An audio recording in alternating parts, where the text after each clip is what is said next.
Assalamualaikum warahmatullahi wabarakatuh. Perkenalkan, di sini kami Devara Afil Arsan Melvia dengan Dewi Khairunisa akan menjelaskan mengenai peran pustakawan di era disrupsi. Di era digital saat ini, perkembangan perpustakaan tidak dapat terlepas dari perkembangan teknologi dan informasi. Perpustakaan perlu melibatkan teknologi digital dalam menyediakan kebutuhan informasi penggunanya. Apabila perpustakaan masih mempertahankan layanan konvensionalnya, maka mengakibatkan fungsi perpustakaan akan berkurang, serta peran pustakawannya akan terdisrupsi. Agar hal tersebut tidak terjadi, maka pustakawan haruslah melakukan transformasi menuju pustakawan 4.0 yang ramah akan teknologi digital. Lalu, apa itu pustakawan? Menurut Undang-Undang Nomor 43 Tahun 2007 tentang Perpustakaan, pustakawan merupakan seseorang yang memiliki kompetensi yang diperoleh melalui pendidikan dan atau pelatihan kepustakawanan serta mempunyai tugas dan tanggung jawab untuk melaksanakan pengelolaan dan pelaksanaan masyarakat. Kemudian, bagaimana dengan disrupsi? Renal Kasali 2017 menyatakan bahwa disrupsi atau disruption adalah sebuah inovasi. Disruption menggantikan teknologi lama yang serba fisik dengan teknologi digital yang menghasilkan sesuatu yang benar-benar baru dan lebih efisien juga lebih bermanfaat. Sedangkan terkait disrupsi profesi, apa hubungannya dengan pustakawan? Menurut Kasali 2017 mengatakan bahwa pada Oktober 2016 telah terjadi percepatan teknologi hingga tahun 2030 yang memprediksi ada beberapa profesi yang akan hilang, dan di antara profesi-profesi tersebut terdapat pustakawan yang dinilai akan hilang tergerus oleh teknologi yang ada. Dampak-dampak dari disrupsi di perpustakaan antara lain: 1. Melambungnya harga sumber informasi. 2. Munculnya pilihan media akses informasi. 3. Pergeseran pemanfaatan sumber perpustakaan konvensional. Dan yang terakhir, pergeseran kebutuhan pemustaka. Untuk menghadapi era disrupsi saat ini, pustakawan memiliki beberapa peluang. Di antaranya, pustakawan haruslah menjadikan isu dan fenomena disrupsi ini menjadi suatu peluang dalam meningkatkan kompetensi serta karir profesi mereka. Pustakawan harus belajar, bekerja, dan berkolaborasi dengan profesi lain dalam kegiatan pembelajaran, pendidikan, maupun penelitian. Dengan bekal kompetensi tersebut, pustakawan dapat memiliki peluang sebagai ahli kurator data, subjek spesialis, publication manager, science mapper, dan record manager. Lalu, pustakawan haruslah mampu mengembangkan layanan perpustakaan dan ilmu kepustawanan mereka, menjadi kolaborator peneliti yang bisa meningkatkan fondasi keilmuan ilmu perpustakaan dan informasi di masa yang akan datang. Adanya pengembangan dan penelitian terhadap ilmu ini akan melahirkan pengetahuan baru dan memberikan kontribusi pada pengembangan profesi pustakawan itu sendiri. Dan selanjutnya, pustakawan haruslah mampu melakukan transformasi diri melalui kegiatan di perpustakaan dalam mewujudkan masyarakat berpengetahuan. Apabila pustakawan mampu melakukan transformasi diri melalui pengembangan pengetahuan untuk masyarakat dan pemberdayaan layanan perpustakaan, maka pustakawan dapat berpeluang menjadi pemandu dan produsen pengetahuan. Dan yang terakhir, pustakawan berpeluang untuk memberdayakan perpustakaan berbasis inklusi sosial.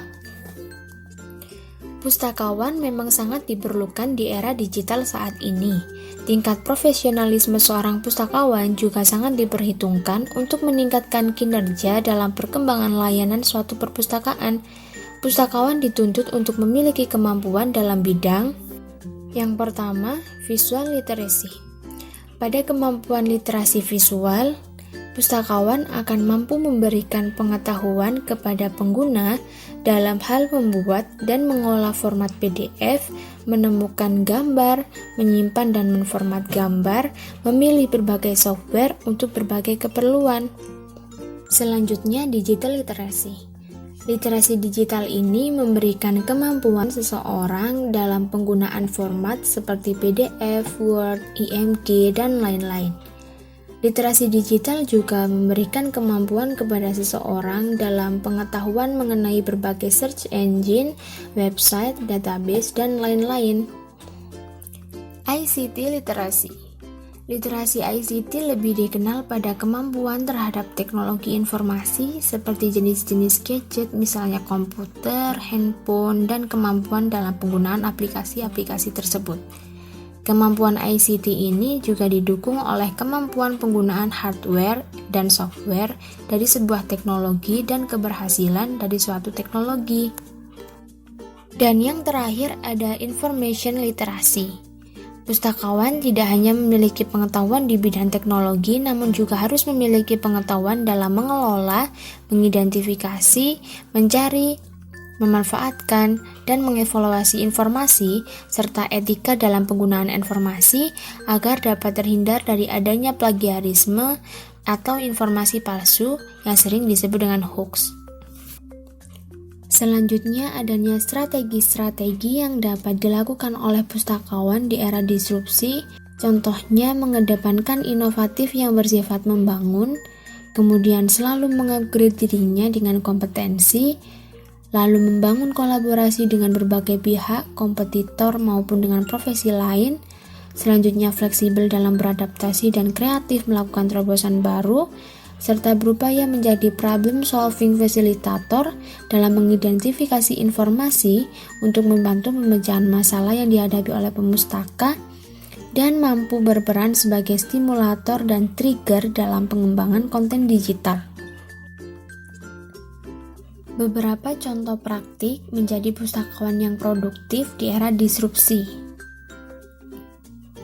Yang pertama ada menulis.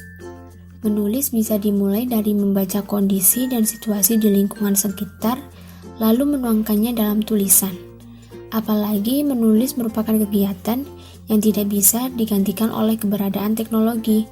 Artinya, malah semakin menyediakan banyak ruang kosong yang bisa diisi oleh pustakawan agar lebih bisa produktif dalam menulis. Selanjutnya, penerbitan. Bagi lembaga tempat bekerja, keahlian baru ini mampu berperan meningkatkan nilai jual program perpustakaan.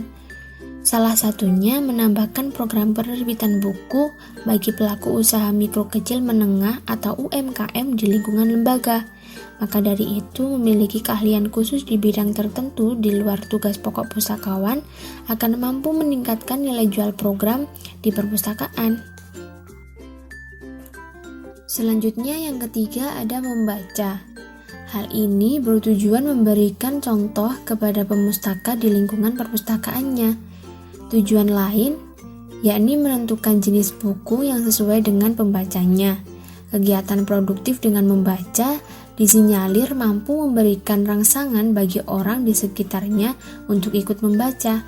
Selain itu juga meningkatkan pengetahuan bagi pustakawan dalam menghadapi segala perubahan yang menerkam. Lalu adanya kreativitas mengadakan kegiatan. Mengadakan kegiatan yang menarik perlu pustakawan yang kreatif, bukan sekedar menyelenggarakannya saja. Caranya begitu beragam. Seperti di sekolah bisa dimulai dari movie club, writing club, origami club, blinded with the book, sampai memberikan penghargaan berupa library star dan memajang profil siswa yang aktif di perpustakaan. Selanjutnya poin 6 dengan memahami karakteristik pemustaka. Tiap kali berganti tahun maka berganti pula karakteristik pemustaka. Terlebih di era seperti internet, seperti saat ini teknologi pemustaka memiliki kebiasaan yang berbeda dari pemustaka sebelumnya. Oleh karena itu, pustakawan dituntut memahami kebutuhan pemustaka yang terus berubah dan berbeda-beda. Selanjutnya, mengembangkan kemampuan teknologi informasi. Perpustakaan mengikuti perkembangan teknologi informasi, begitu pula pustakawan. Haruslah ikut dan belajar perkembangan teknologi informasi lalu mempraktikkannya, seperti pemberian literasi informasi, manajemen reference tool, dan tips penelusuran e-jurnal. Sehingga kegiatan produktif ini membantu pengembangan diri dan juga lembaga dalam memberikan layanan di dunia teknologi saat ini. Dan yang terakhir, adanya pendampingan masyarakat. Pendampingan masyarakat di sini bisa berupa lobbying dan promosi. Kegiatannya beragam, namun kegiatan pendampingan ini tidak bisa dilakukan oleh teknologi digital semata, tetapi diperlukan peran manusia untuk mewujudkannya. Oleh sebab itu, kegiatan produktif pustakawan dirasa perlu ditingkatkan lagi dengan meningkatkan potensi diri yang bermanfaat bagi individu maupun lembaga di era disrupsi ini. Sekian yang dapat kami sampaikan terkait penjelasan mengenai pustakawan di era disrupsi. Kurang lebihnya kami mohon maaf. Wassalamualaikum warahmatullahi wabarakatuh.